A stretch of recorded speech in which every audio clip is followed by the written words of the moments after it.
Just 4 days after state police shot a man who was driving the wrong way on Bourbon Street, his attorney says there had to be a better way to stop him.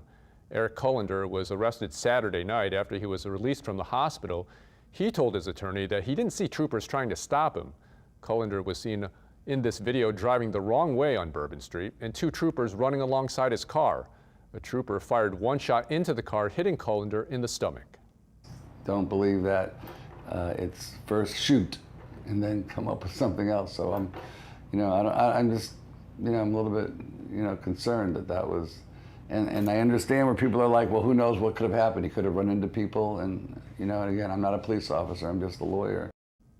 The attorney added that his client admitted to him that he was in the wrong.